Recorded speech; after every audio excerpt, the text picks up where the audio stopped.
Ready to go? Okay. Good morning, everybody.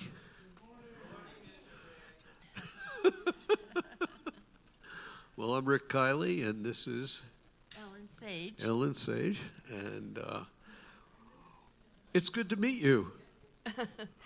I've never met Ellen before this, so it's an adventure, and it's exciting. And I've seen you around, but I didn't know you by name. I've seen you around. Same here, exactly. So, wanted to ask you to tell us about your background, as in where you were born and where you grew up, and what was your childhood like? Well, I was born in Silver City, New Mexico, and lived, in my early years, lived in Silver City, Taos, Albuquerque, Grand Canyon, and my maternal grandmother lived with us.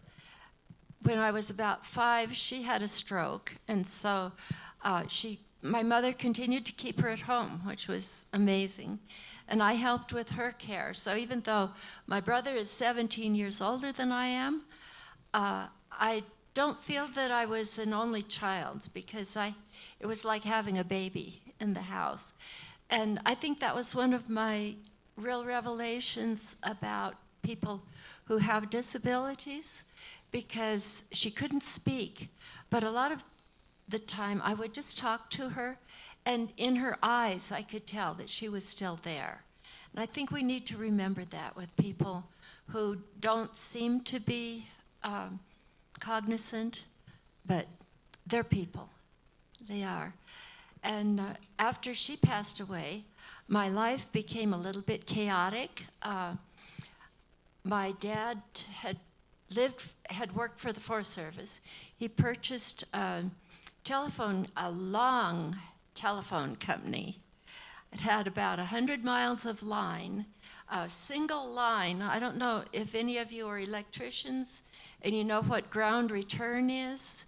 That's where you have one line that carries the electrical currents, and then it returns through the ground, which is also a conductor. And it was designed to connect the lookout towers for the Forest Service up in the mountains of western New Mexico along the Continental Divide. So the reception was so bad that the person in reserve who was calling would call to the switchboard in Glenwood.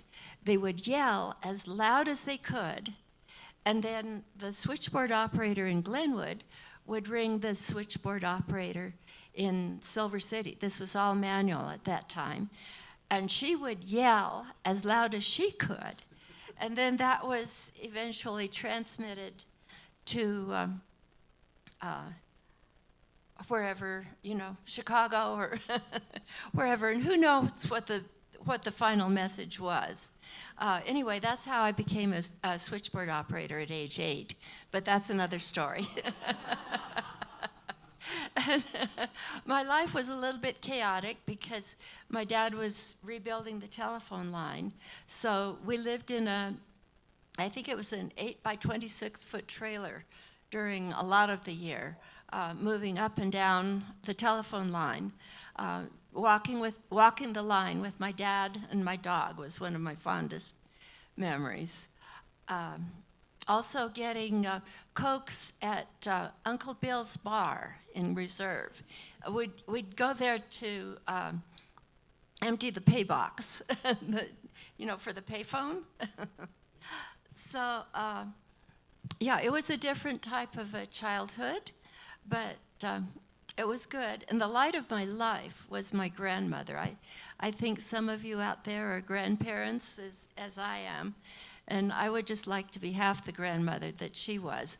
I went to visit her in Phoenix during the summers, and she up to the time when she was 75, she worked for the state of Arizona teaching handicapped children because they didn't have in-school programs for them. And she would, so she had an Army surplus Wingfoot trailer.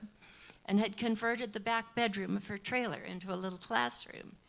And the children would come while I was there, and she would always tell me, okay, she would prepare me, okay, this child has cerebral palsy, they look a little odd, they don't talk quite like you do, but on the inside, they're children, just like you.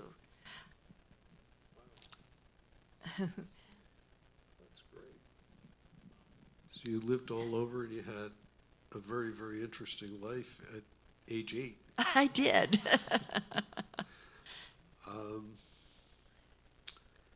So you told us about being a telephone operator at the age of 8. I wanted to ask you about, was church part of your childhood and your youth? It was. My grandmother, my father's mother, that I was so close with, she was a very sincere Christian. She didn't wear it on her sleeve, but she just practiced it totally. And when I was growing up, we always went to church. Sometimes it was in Silver City. Sometimes it was in a tiny country church at Glenwood that had their music was provided by piano or by a pedal organ, which I learned to play. Wow. And then later on, MYF and Wesley, and I'm so glad that this church supports both, because I think that was really important in my formative times. Mm-hmm. Did you get baptized? Actually, I think I was probably baptized as an infant, I'm not sure. But when I was 9, I decided that I wanted to be baptized and join the church, and the church was wise enough to allow me to do that at age 9. So I was, I had a very rich Christian background, but I didn't really meet Jesus personally until much later, which I'll tell you about later. Oh. Okay. All right. So you were in MYF and all of that. Tell us about your educational background. I graduated from Silver High. It was Western High most of the years. And I went to Whittier College and got my BA there. My master's is from Western in Silver City. And I would think one of the most significant parts of my education was when I was actually teaching later on. I was blessed to be able to study dyslexia therapy with Judy Carter here at the Scottish Rite in Las Cruces. And I had always been looking for the best reading program for my students. And that is, I don't know if any of you are Masons, but it was developed in the Children's Hospital at Dallas, and it's just an incredible program, as Dale well knows. Okay. That's, I don't know if you want to go there yet or not, but that's a big part of your life, right? It is. Yeah. Do you want to talk about that now? Or? We could talk about that now. Okay. Okay. That I was going to talk about it when we talk about why I love Morningstar. Why do you love Morningstar? But Well, actually, what? Okay, maybe I'm getting ahead of it, but I know a little bit. We know a little bit now about your childhood family. Okay, so, but you also had an adult family. So why don't you let us know about that? Okay. Well, I was married in 1965, and Okay. my husband and I actually met on the steps of the Methodist Church. So Wesley Foundation was a huge part of my life. Neither one of us had. I was home from Whittier for the summer. My husband lived in Silver City. Neither one of us wanted to go to this meeting.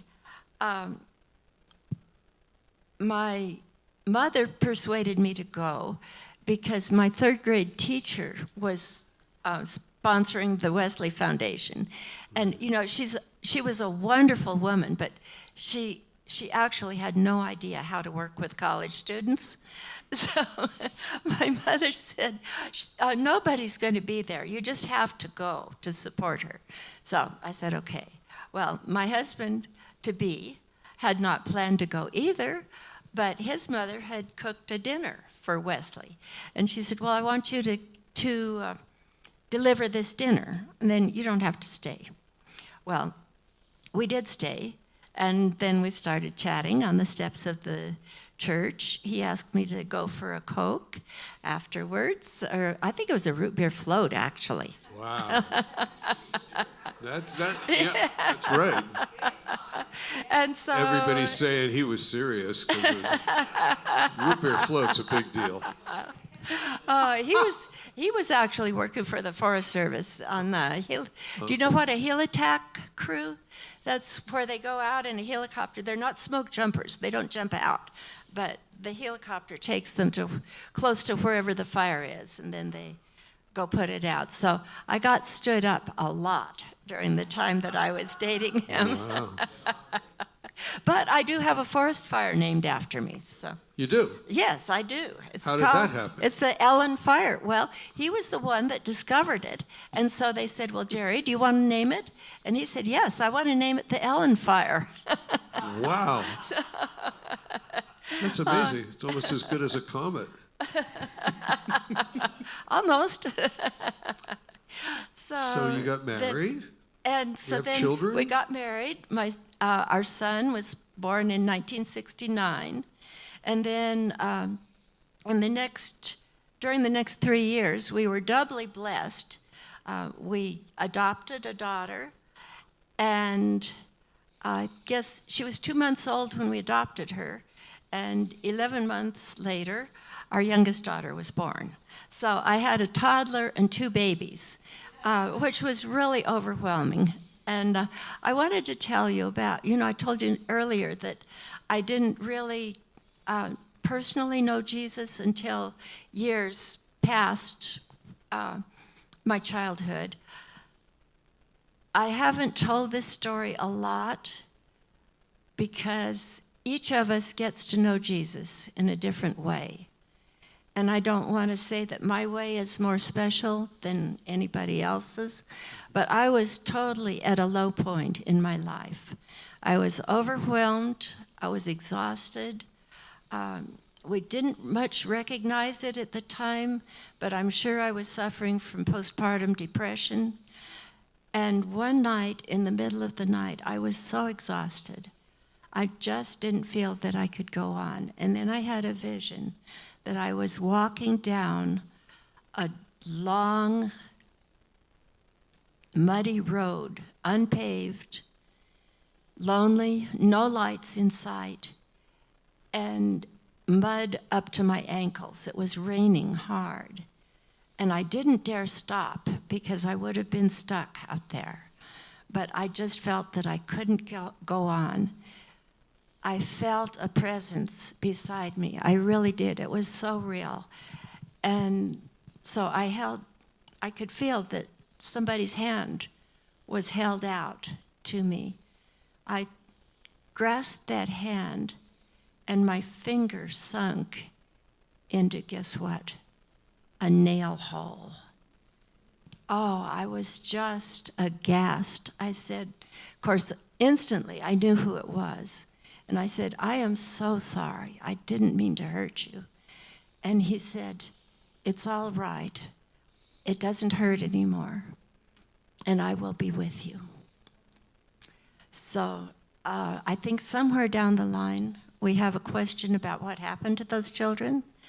They went through all of the adventures and wildness and tussles that go with having children who were siblings who were very close in age and very competitive. They actually did grow up for a while. And they've become wonderful people. My son and I have an awesome daughter-in-law from South Africa. She's from the same tribe as Nelson Mandela. And so he lives in Plano, Texas, just north of Dallas. And they gave me triplet grandchildren, which is a great adventure, too. Wow. They are 19, starting their sophomore year in college, at different colleges. And one of them texts me every morning and every night. Would you believe? No, I don't believe. That's wonderful. I mean, I believe it, but that's great. Then my daughter lives in the Dallas area also. She has 2 handsome boys that are teenagers. And the adopted daughter, I'm so thankful for. She lives in Las Cruces, just across the river from me, and has a son who is 33. He has 2 boys and a little girl that I'm blessed to be really part of the little boys' life. They're 6 and 7 right now. And then her husband, she has the best yerno. That's a son-in-law in Spanish. I have the best son-in-law ever. And he has 2 boys. So they're both at Las Cruces High. And so I count them as grandchildren. Then Marilee is a counselor at Oregon Mountain High School. And I guess kind of the lead counselor for the district, so a lot of people know her. Something to be proud of. The questions that we have are just guidelines, and it's important that we get to the things that you want to talk about. We are curious as to when you got to Morningstar and how and so forth. Okay. My husband and I were going to St. Paul's at the time that Morningstar was just a dream. And so we were on the committee to call people and invite them in the organizational process. That was in 1987. And the Morningstar was meeting at Budiger's nursery out on, it no longer exists. I think Budiger's is construction, or I'm not sure. The building's still there. I don't know.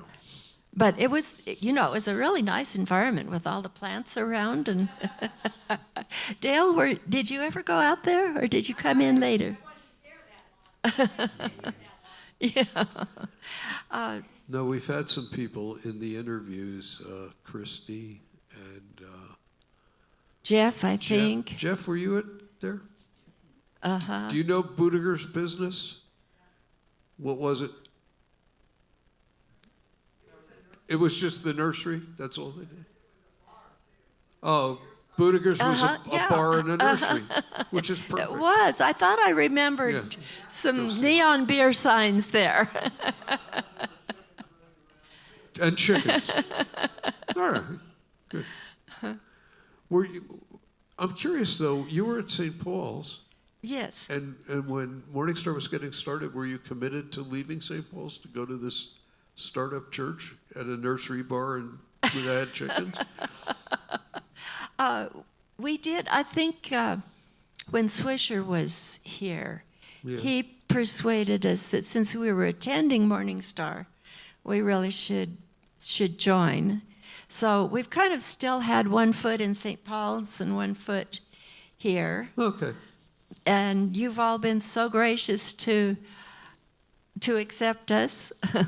My husband passed away 3 years ago, and so I've moved across town. So I attend each church part of the time. I see. But I love Morningstar because of the sense of community, the love, and the inclusiveness. Also,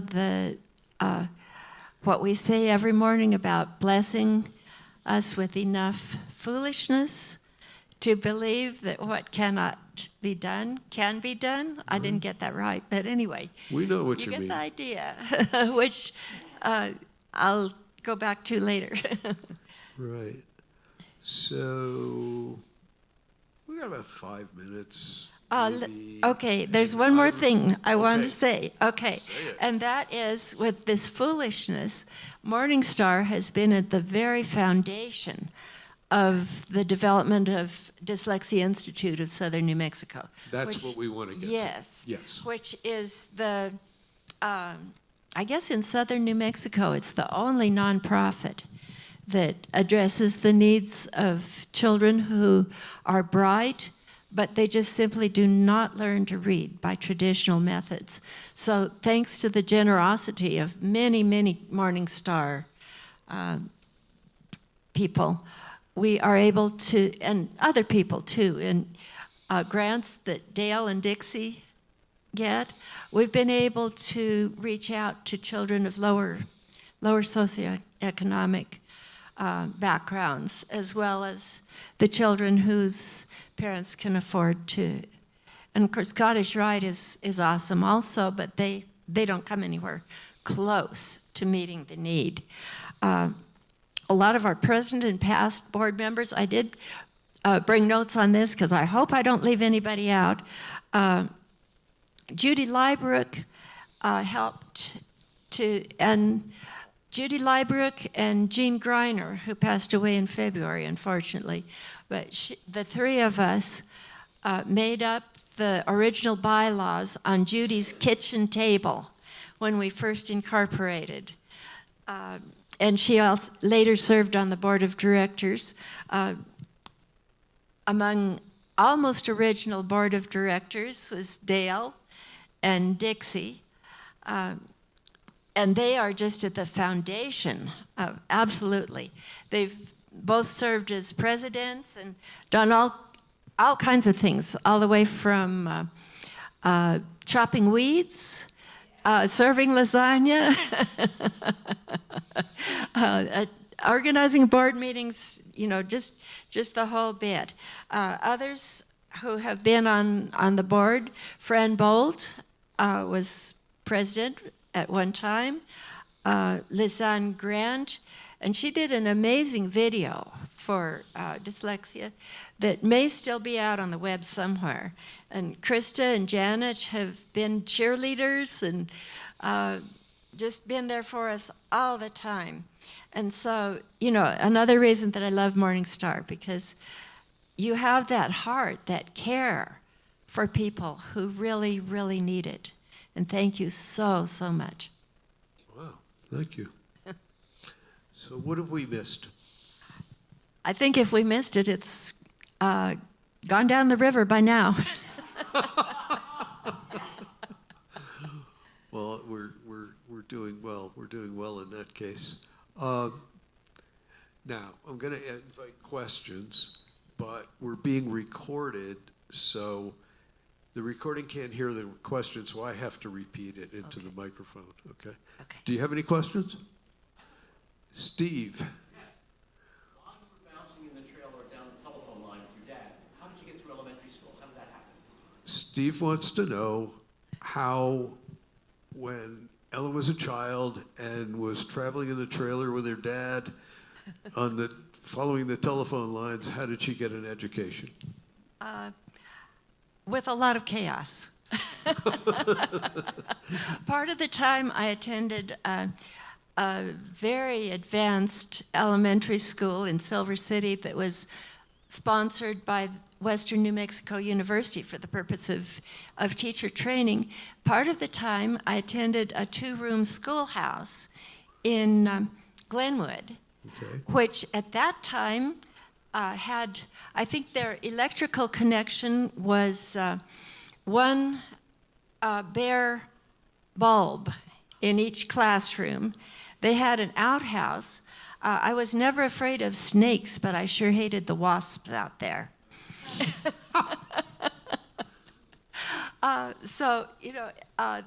It was, yeah. I think I even attended school in Reserve, which later on became the first place where I taught. if any of you know where Reserve, New Mexico is. And we're getting a lot of blank looks. Got to brush up on our New Mexico geography. Who else? I just wanted to say, I think Marge was involved early on, too. Oh, oh my goodness, yes. Dale wanted did to I- remind us that Marge was involved. Yes. Marge Truesdale. Marge was, I think she served as secretary and as treasurer. Thank you so much for that reminder. Yes. Well, it's one of these people that her life is a journey. You know, she started out in this strange way in small towns and stuff, and look at where she is now, and all the different things that have happened. And her one daughter-in-law, and she's been to Africa to visit all of. I mean, she has done a lot of things. If you tried to make a storyline, it would be incredible. Yep. Write a book. Pat's pointing out that your life is quite a journey. Do you want to hit some of the highlights? You've traveled to Africa. Yes, I've been to South Africa twice, which is Pretty good. amazing. She was reminding me of a story of when we were stranded in the wilds of South Africa. But if any of you want to hear about it, I'll tell you later. Yeah. Ellen was also one of the first Stephen leaders in Stephen Ministry, the church. Oh.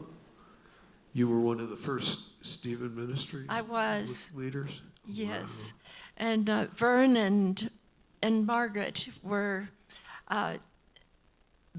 basically the organizers of it. You were just so awesome, and Stephen Ministry was. I think it was a really, really good. I think we've replaced it now with the Grief Share and the care team, but it was very meaningful to a lot of people. We had a good time though, didn't we? Yeah. And your wife kept us organized. Oh my goodness. You did. Margaret shrugged. I don't know if she didn't agree or it's just what I do. Okay, we're about out of time. Maybe one more question. It's been really a pleasure, and to get to know you and to carry on the Parables tradition of storytelling and learning about you. And I'm sure folks know more about you and probably want to ask more questions. And they're going to see your story online as well, and probably ask you questions when they see you in the upcoming Sundays and at other activities here at Morning Star. Thank you very much. Well, Rick, you made it an honor to be here. Thank you so much. That's what we're here. Applause abounded. Thank you.